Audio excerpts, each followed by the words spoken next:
KCYM Ernakulam ഫൊറോനയുടെ പ്രവർത്തന വർഷ ഉദ്ഘാടനം 2025 March 2 തീയതി ഞായറാഴ്ച എറണാകുളം സെയിന്റ് മേരീസ് കത്തീഡ്രൽ ദേവാലയത്തിൽ വെച്ച് നടത്തപ്പെട്ടു. ഫൊറോന വൈസ് പ്രസിഡന്റ് റിൻഡ മരിയ പതാക ഉയർത്തി.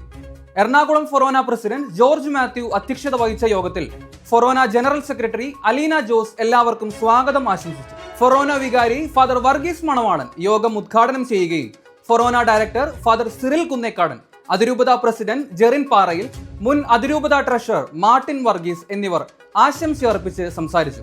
അതിരൂപത ട്രഷറർ ആൽബിൻ പോൾ, സിൻഡിക്കേറ്റ് അംഗമായ ടെക്സൺ മാർട്ടിൻ, അതിരൂപത ഓർഗനൈസിംഗ് സെക്രട്ടറി ജോൺ ഷാജു, മുൻ അതിരൂപത പ്രസിഡന്റ് ജിസ്മോൻ ജോണി എന്നിവർ സാന്നിധ്യം അറിയിച്ചു.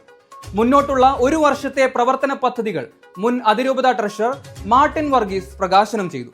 2022-24 കാലയളവിൽ KCYM എറണാകുളം അങ്കമാലി അതിരൂപത സമിതിക്ക് തന്റെ സ്തുത്യർഹ സേവനം സമ്മാനിച്ച മുൻ അതിരൂപത പ്രസിഡന്റ് ജിസ്മോൻ ജോണിനും മുൻ അതിരൂപത ട്രഷറർ മാർട്ടിൻ വർഗീസിനും 2022-24 കാലയളവിൽ എറണാകുളം ഫൊറോനയെ നയിച്ച വൈസ് പ്രസിഡന്റ് ലിനീഷ ദേവസിക്കും മെമന്റോ നൽകി ആദരിച്ചു.